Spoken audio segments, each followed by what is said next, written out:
Assalamualaikum warahmatullahi wabarakatuh. Selamat pagi, siang, sore, atau malam, kapanpun teman-teman semua menonton video ini.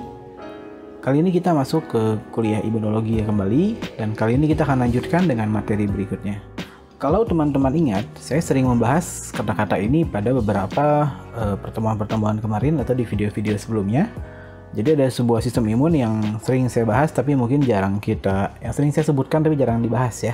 Nah, jadi kali ini kita akan bahas tentang sebuah sistem yang melengkapi atau memperkuat sistem imun ini dinamakan dengan sistem komplement. Dari asal katanya kita bisa lihat bahwa komplement itu artinya melengkapi ya. Jadi menyempurnakan atau melengkapi sistem imun yang selama ini sudah bekerja ya. Jadi sistem imun kita ini seperti selalu saya ulang-ulang bahwa sistem imun ini bekerja dengan cara saling melengkapi, saling bekerja sama, saling menguatkan. Nah, salah satunya sistem komplement ini. Baik, teman-teman mungkin masih ingat pada saat saya menjelaskan pertemuan sebelumnya tentang antigen dan antibodi, ada satu mekanisme kerja di situ yang berhubungan dengan aktivasi komplement ya. Jadi ketika antigen dengan antibodi itu berikatan, salah satu fungsinya selain dia menggumpalkan, selain dia menyelimuti, selain dia fagositosis, selain dia neutralisasi, selain dia inflamasi, salah satu fungsi yang lain adalah berhubungan dengan mengaktifasi dari sistem komplement. Dan aktivasi ini membuktikan adanya suatu kerjasama, suatu koordinasi yang baik antara sistem imun satu dengan yang lainnya. Ini gambaran sistem imun yang tadi telah saya singgung. Jadi sistem imun komplement ini bentuknya macam-macam ya. Jadi sebetulnya dia itu karena hanya sebagai sebuah pelengkap, jadi dia sebuah sistem yang sangat kompleks ya. Dia sebenarnya merupakan sebuah kelompok protein. Jadi karena bingung digolongkan sebagai apa dan mereka punya fungsi yang hampir sama, jadi semua digolongkan dalam kelompok sistem komplement ya. Nah, sistem imun atau sistem komplement ini larut dalam darah, jadi kita bisa golongkan dia masuk ke dalam sistem imun yang humoral ya, atau cairan. Nah, jenisnya itu lebih dari 30, bahkan sekarang naik terus kayaknya karena semakin banyak yang ditemukan dan semua pakai menggunakan kode huruf C. Ya, jadi ada C1, C2, C3 sampai C30. Nah, sistem imun ini walaupun dia humoral, tapi sebetulnya dia termasuk ke dalam sistem imun yang bawaan atau sistem imun yang sifatnya non-spesifik. Jadi dia sudah diturunkan dari ibu ke anak. Fungsi utama dari sistem komplement itu sebetulnya fungsi utamanya adalah menghancurkan patogen. Caranya gimana? Caranya macam-macam. Itu hubungannya sama antibodi dan hubungannya dengan sistem imun lainnya. Yang pertama adalah dengan cara opsonisasi, menyelimuti ya. Yang kedua dengan cara inflamasi atau menimbulkan reaksi peradangan, dan yang ketiga dengan cara membran attack kompleks atau kompleks penyerang membran. Nah, itu akan kita bahas di kemudian. Ada beberapa karakteristik atau keterangan tentang sistem komplement. Yang pertama, sistem komplement ini diproduksinya ada di hati ya, di liver. Jadi dia dibuat atau diproduksi di hati. Jadi sistem yang C1 sampai C30 itu berasal dari satu organ yaitu hati. Nah, dari hati baru kemudian dia bersirkulasi di seluruh aliran darah karena dia komplement yang terlarut. Jadi kita bisa namakan dia sebagai sistem imun yang humoral. Dia bersirkulasi di aliran darah ke seluruh tubuh ya. Jadi nggak di satu tempat tapi di seluruh tubuh. Berikutnya, sistem komplement ini sebetulnya tidak aktif kalau seandainya nggak ada antigen yang masuk. Jadi dia hanya bekerja ketika sistem imun atau respon imun ini sudah muncul. Barulah sistem komplement ini kemudian bereaksi. Materi sistem komplement ini sebetulnya singkat, tapi saya sangat berharap teman-teman bisa memahami materi ini karena cukup rumit, apalagi kita menjelaskan secara virtual ya. Jadi saya akan coba terangkan sepelan mungkin dan ada tambahkan dengan video nanti. Mudah-mudahan teman-teman bisa mengikuti apa yang disebut dengan aktivasi dari sistem komplement karena adalah kunci dari materi tentang sistem komplement ini ya. Jadi teman-teman harus bisa membedakan bagaimana sih cara tiap sejalur aktivasi komplement ini bekerja ya. Itulah goal atau capaian dari materi pertemuan hari ini. Sistem komplement diaktifasi dengan menggunakan beberapa cara. Jadi ada beberapa jalur atau rute yang bisa digunakan dalam mengaktifasi suatu sistem komplement. Yang pertama ada jalur klasik, yang kedua ada jalur alternatif, dan yang ketiga ada jalur lectin. Ya. Jalur-jalur ini teman-teman tidak usah terlalu pusingkan urutannya, yang penting teman-teman memahami apa sih bedanya dan bagaimana cara kerjanya. Karena mereka ini sebetulnya ada sedikit perbedaan, tapi pada akhirnya semua akan sama, memiliki cara kerja yang sama. Perbedaan pertama dari setiap jalur aktivasi ini adalah pada hal apa sih yang memicu aktivasi jalur tersebut. Jalur aktivasi klasik dipicu oleh adanya reaksi antara antigen dengan antibodi. Ya, antigen, antibodi itu dalam tanda lain antibodi yang bereaksi terhadap suatu antigen khusus. Nah, antigen antibodi yang bereaksi ini akan memicu munculnya atau memicu aktivasinya jalur aktivasi klasik. Sedangkan jalur aktivasi yang alternatif itu diaktifasi oleh permukaan patogen yang tidak diketahui. Jadi ini antigen yang masih atau permukaan dari sebuah bakteri, virus, atau patogen apapun yang masih asing. Nah, itu dia akan memicu jalur alternatif atau jalur aktivasi yang alternatif. Sedangkan kalau lektin, nah dia kalau lektin ini dipicu oleh permukaan patogen. Hampir sama dengan yang alternatif, bedanya kalau alternatif itu kalau seandainya patogennya mengandung lipopolisakarida, ya, atau mengandung sedikit gugus lemak. Sedangkan kalau pada jalur aktivasi lektin itu adalah pada permukaan patogen yang mengandung gugus glukosa seperti manosa, fukosa, atau gula-gula atau glukosa lainnya. Oke, saya akan coba ringkas bagaimana sih jalur aktivasi ini bekerja, ya. Yang pertama teman-teman harus ingat, seperti yang tadi sudah saya bahas sebelumnya, perbedaannya ada pada bagaimana cara mereka diaktifasi atau bagaimana cara mereka distimulasi, ya. Perbedaan berikutnya ada pada molekul atau jenis komplemen yang menginisiasinya. Pada jalur aktivasi yang klasik, nama komplemennya atau nama proteinnya adalah C1Q, sedangkan pada jalur aktivasi yang alternatif, nama komplemen yang mengaktifasinya adalah C3, tapi ini terhidrolisis, dan pada jalur aktivasi yang lektin, yang mengaktifasinya adalah MBL atau disebut dengan mannose binding lectin. Jadi dia adalah sebuah protein yang khusus berikatan dengan manosa, ya. Nah, ketiga molekul inisiator tadi atau molekul yang memulai proses aktivasi tadi pada akhirnya akan memiliki cara kerja yang sama, dan ini teman-teman harus ingat karena saya akan ulang-ulang ini terus. Teman-teman harus ingat cara kerjanya. Cara kerjanya sebetulnya hanya ada dua. Yang pertama, merubah C3, dan yang kedua merubah C5. Itu kata kuncinya. Jadi C3 dengan C5, ya. Ingat, C3, C5. Nah, jadi pada akhirnya muaranya adalah satu, membuat suatu protein yang bernama C3 convertase atau C3 konvertase yang merubah protein C3 dirubah menjadi protein C3A dan C3B. Jelas ya? Jadi yang pertama, C3 konvertase ini merubah protein C3A dan C3B. Dari C3 menjadi C3A menjadi C3B. Oke, ini jelas. Nah, C3 konvertase ini akan berikatan dengan C3B yang tadi diproduksi dan akan menghasilkan yang namanya C5 convertase. Fungsinya merubah C5 menjadi C5A dan C5B. Ya, jelas ya? Nah, C5A, C5B, ya. C5B ini kemudian akan berikatan dengan C6, C7, C8, C9 membentuk yang namanya C56789.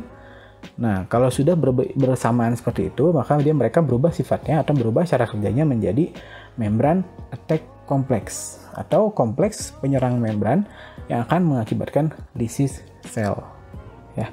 Jadi pada akhirnya muaranya adalah kematian sel atau muaranya adalah respon imun berupa lysis sel, gitu ya. Nah, ini sekali lagi kata kuncinya ada pada C3 convertase dan C5 convertase. Saya akan ulang kembali. Yang pertama yang perbedaannya adalah pada inisiatornya, ya. Pada jalur aktivasi yang klasik, molekul inisiatornya proteinnya adalah C1Q. Pada alternatif dia C3 terhidrolisis, dan pada lektin dia MBL atau vicolin atau kolektin. C3 konvertase-nya ada sedikit perbedaan, ya. Nah, yang pertama pada klasik. Klasik ini punya protein inisiator C1Q, ya. Jadi C1Q ini adalah sebuah kompleks. Dia punya dua sisi namanya C1R dan C1S. Nah, di lektin dia punya MBL, ya, dan dia berkaitan dengan MASP, namanya panjang, kalian sebut dia MASP. Nah, klasik dan lektin ini memiliki jalur aktivasi atau memiliki tipe C3 konvertase yang mirip, sementara yang alternatif agak beda, ya. Jadi saya pisahin dulu sekarang klasik sama lektin dan ada yang alternatif. Oke. Nah, pada jalur aktivasi yang klasik dan lektin, nah, kompleks yang terbentuk antara antigen sama antibodi ini akan membuat C1Q atau MBL ini melepaskan atau mengaktifasi sisi dari molekulnya ya, C1R, C1S, sama sp1, 2, 3. Oke, sisi yang lepas ini kemudian akan mengaktifasi ya, akan menarik atau menarik protein lainnya yaitu C2 dan C4. Nah, C2 dengan C4 ini kemudian dia akan masing-masing dua komplemen ini, dua protein ini akan terbelah. C2 menjadi C2A dan C2B, C4 menjadi C4A dan C4B. Ya, sekali lagi menjadi yang 2A, 2B, 4A, 4B. Nah, yang 2B dan yang 4A, sekali lagi 2B dan 4A, ini dua-duanya keluar dulu. Yang dipakai adalah yang 4B dan 2A. Ya. 4B dan 2A ini, atau C4B dan C2A ini, kemudian akan bergabung ya, dan akan membentuk yang namanya protein C4B2A. Inilah yang dinamakan dengan protein C3 convertase. Jadi namanya adalah C4B2A, tapi itu hanya pada jalur aktivasi yang klasik dan yang lektin. Pada jalur aktivasi yang alternatif, C3 terhidrolisis ini kemudian akan hampir sama dengan tadi, cuma bedanya di sini protein yang terlibatnya adalah faktor B dan faktor D ya. Jadi namanya masih beda. Faktor B dengan faktor D, tapi polanya hampir mirip. Kalau di sini C3 terhidrolisis ini ya, akibat adanya reaksi dengan faktor B dan faktor D akan terbelah menjadi C3A dengan C3B ya. C3A-nya keluar dan C3-nya sekarang tinggal yang C3B yang sudah berinteraksi dengan C3B ya. Nah, pada jalur klasik aktivasi yang alternatif, C3 konvertasinya adalah C3B BB ya. Ini namanya sedikit berbeda. Sekali lagi, kalau yang klasik dengan yang lektin, nama protein C3 konvertasinya adalah C4B2A, sedangkan pada yang alternatif namanya adalah C3B BB ya. Jadi bisa membedakan antara kedua ini. Seperti yang tadi sudah saya bilang ya, C3 konvertase ini punya tugas atau punya fungsi merubah yang namanya C3 menjadi C3A dan C3B. Jadi kuncinya di komplement itu jadi A atau B aja ya. C3A dengan C3B. C3A-nya itu akan lepas. Dia punya fungsi sebagai namanya dia akan mengeluarkan atau mensekresikan suatu senyawa yang namanya anafilatoxin. Itu senyawa yang berperan dalam inflamasi. Sedangkan yang C3B, baik itu mau di yang klasik, lektin, alternatif, C3B ini kemudian akan berikatan dengan C3 konvertase yang sebelumnya.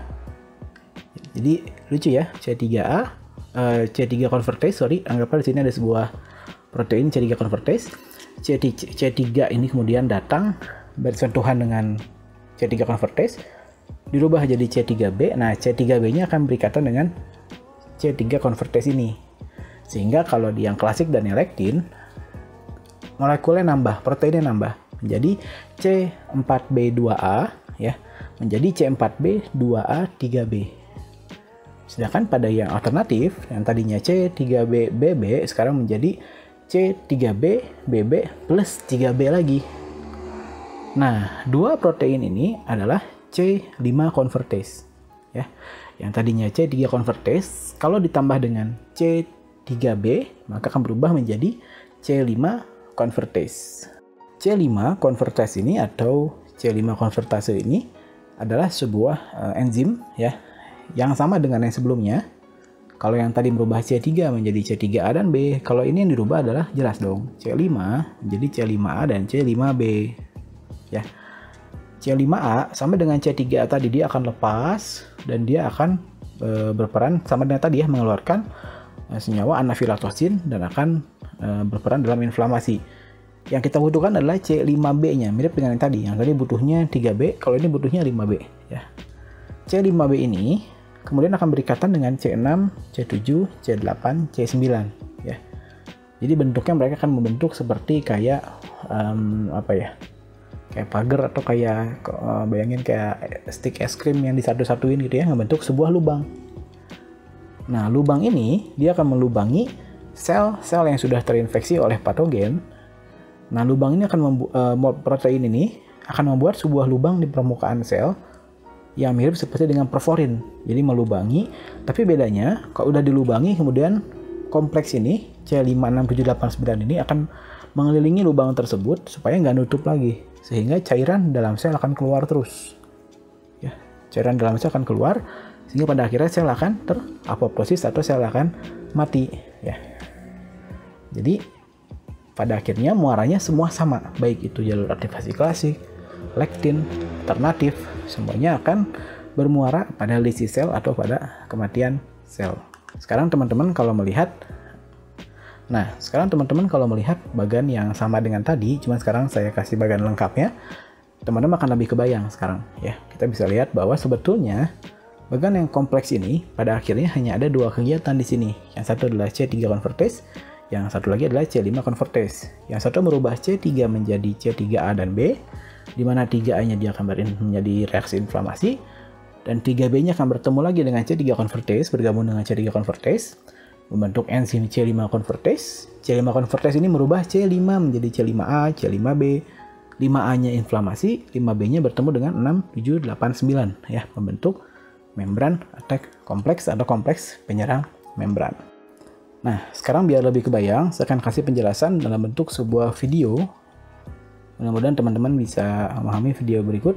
Mudah-mudahan tidak kena copyright ya, karena terakhir saya upload video malah kena copyright dari YouTube, jadi dihapus. Ya, silakan, selamat menyaksikan.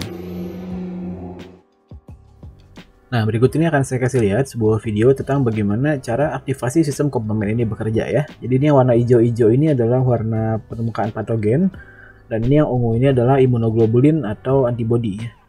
Jadi kalau antigen dan antibodi ini sudah bereaksi, dia akan memancing sebuah protein yang namanya adalah C1Q ya. Ini C1Q ini akan berikatan pada Fc, itu fragmen C ya, fragmen yang mengikat dengan sel-sel dalam tubuh kita. C1Q ini punya dua sisi, C1R, C1S ya. Bagian bawahnya ini ada C1R dan C1S. Mereka kalau sudah berikatan dengan antigen dan antibodi ini akan teraktivasi. Nah, ketika mereka sudah teraktivasi, mereka berubah menjadi sebuah protein yang mampu membelah protein lain dari tadi C4 jadi C4A, jadi C4B ya. Nah, C4B ini kemudian akan berikatan dengan C2 yang sudah dibelah tadi ya, C4B dan C2A, menjadi sebuah protein yang berfungsi sebagai C3 convertase atau enzim yang merubah C3 ya. Nah, pada jalur klasik di sini C3 dengan C3B yang tadi ya, C3 menjadi C3B, 3A-nya buat inflamasi, 3B-nya akan berikatan dengan C4B2A atau dengan C3 konvertase.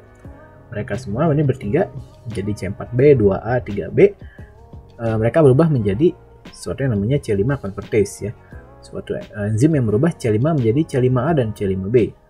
C5A, C3A, dan beberapa protein lainnya ini fungsinya tadi ya, merangsang inflamasi dengan cara stimulasi atau menarik munculnya sel-sel lain seperti basofil, sel mast yang berperan dalam alergi ya, atau makrofag yang berperan dalam inflamasi ataupun dalam fagositosis gitu.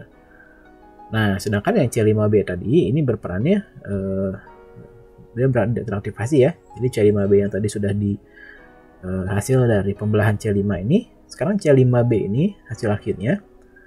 Nah, dia akan menempel membentuk sebuah kompleks ya. Dia bertemu dengan C6, C7, C8 dan C9 ya. Nah, mereka membuat sebuah lubang. Nah, kayak gini ya, ada sebuah lubang di permukaan sel. Nah, lubang ini akan ditutupi oleh C9 sehingga air di sel ini dia akan lysis ya, dia akan kering dan keluar dan mengakibatkan akhirnya kematian sel. Di alternatif juga sama, tadi yang klasik dan yang lektin nggak jauh beda ya. Di alternatif dia hampir sama. Bedanya sekarang C3 yang jadi inisiatornya C3 hidrolisis, dia bertemu dengan faktor B. Nah, mereka sekarang berubah menjadi C3B ya. Kembali dengan faktor D, sekarang menjadi C3BB. Gitu. C3 plus BB ya. Nah, hampir sama dengan pada jalur sebelumnya, di mana C3 ini menginisiasi sebuah jalur aktivasi C3 convertase ya. Jadi C3 ini akan dikonvert menjadi C3A dan C3B. C3B-nya kembali lagi seperti tadi. Ya. C3B-nya menempel pada sel, kembali dengan faktor B, dan faktor D lagi ya. Dan mereka kemudian berubah lagi jadi C3B BB. Nah, C3BBB ini mirip dengan pada jalur klasik tadi. Kalau sudah ketemu dengan C3, mereka menjadi C3 convertase ya. sebuah enzim merubah C3. Jadi balik dengan jalur klasik yang alternatif tadi ya, menjadi C3A menjadi C3B. Kalau udah sampai sini, kemudian tidak jauh beda. Sekarang C3B ketemu dengan C3BBB ya. Jadi sekarang mereka akan menyerupai jalur klasik tadi, yaitu menjadi C5 convertase. Gitu. C5 convertase sama merubah C5 menjadi C5A, menjadi C5B ya. C5A-nya juga seperti yang tadi berperan dalam inflamasi ya dan alergi, memanggil adanya sel mast, sel basofil di seluruh darah. Nah, jadi mereka berperan dalam tadi ya, berkooperasi atau bekerjasama dengan sistem imun lainnya, seperti sistem imun yang selular. Ini yang C5A. Ya, sama dengan tadi yang memicu ada fagositosis dan sebagainya. C5B-nya sama juga ya. C5B-nya sama dengan jalur klasik. Dia akan membentuk sebuah membran attack kompleks. Jadi C5B dulu ya, menempel pada permukaan sel. Kemudian C5B ini akan berikatan dengan C6, C7, C8, dan C9 membentuk sebuah lubang dan akhirnya menyebabkan lisis atau kematian sel. Jadi muara dari aktivasi komplement ini adalah kematian sel ya. Itu mudah-mudahan kalian semua bisa memahami dari penjelasan dari video ini. Oke, mudah-mudahan teman-teman bisa memahami apa yang dijelaskan pada video tadi ya. Kemudian teman-teman bisa lebih paham tentang sistem komplement setelah melihat video tadi ya. Jadi saya akan review sedikit apa sih itu sistem komplement. Mungkin teman-teman sekarang bisa memahami dengan lebih mudah bahwa sistem komplement ini adalah sebuah protein kompleks lebih dari 30 jenis asalnya di hati, beredar seluruh tubuh karena dia larut dalam darah ya. Dan dia akan diaktifasi ketika adanya suatu respon terhadap suatu patogen ya. Dia merupakan imun yang non spesifik, bekerja terhadap berbagai patogen dan akan beraktivasi sesuai dengan stimulus yang diterima ya. Entah adanya itu, kalau misalnya dia adanya sebuah respon antara antigen dengan antibodi, maka akan mengaktifasi jalur aktivasi yang tadi klasik. Sedangkan kalau dia berstimulus dengan adanya patogen yang permukaannya mengandung lipopolisakarida ya, akan mengaktifasi jalur yang alternatif. Sedangkan kalau patogennya permukaannya mengandung banyak glukosa ya, gugus glukosa, maka akan mengaktifasi jalur yang lektin. Tiga-tiganya memiliki cara kerja yang hampir sama. Bedanya adalah pada molekul inisiatornya. Ya, kalau tadi yang jalur klasik inisiatornya adalah C1Q, di alternatif inisiatornya C3 terhidrolisis, sedangkan pada jalur lektin inisiatornya adalah MBL atau vikolin atau kolektin. Ya, ketiga-tiganya akan membentuk reaksi yang sama. Yang pertama adalah membentuk atau memproduksi yang namanya C3 convertase, sebuah enzim yang merubah C3A menjadi C3 menjadi C3A dengan C3B ya. 3A-nya inflamasi, 3B-nya berikatan lagi dengan C3 convertase, membentuk C5 convertase ya. C5 convertase ini merubah C5 menjadi 5A dan 5B.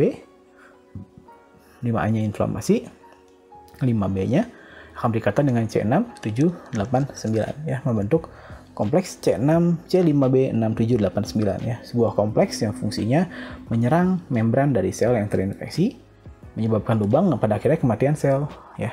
Jadi pada akhirnya komplement ini ujungnya adalah kematian dari sel. Oke, saya rasa cukup untuk pertemuan kali ini ya. Ini materinya nggak begitu panjang, tapi saya harap teman-teman mengulang-ulang terus materinya karena ini perlu pemahaman yang mungkin cukup mendasar ya tentang apa sih itu. Ini perlu logika yang cukup rumit untuk memahami komplement ini ya. Dan mudah-mudahan saya sudah menyederhanakan tadi, mudah-mudahan teman-teman bisa memahami ya. Silakan teman-teman boleh cari beberapa penjelasan lebih lanjut, ada beberapa video yang akan saya kasih nanti di rekomendasinya, mungkin nanti muncul ya di akhir. Teman-teman bisa belajar lebih banyak tentang apa itu sistem komplement ya. Kalau saya pribadi sih cukup teman-teman memahami apa yang membedakan antara tiap jalur aktivasi tadi dan kapan komplement ini dibutuhkan ya. Itu aja, sampai jumpa pada pertemuan berikutnya. Dr. Hibar ya. Assalamualaikum warahmatullahi wabarakatuh. Stay safe, stay healthy, stay at home.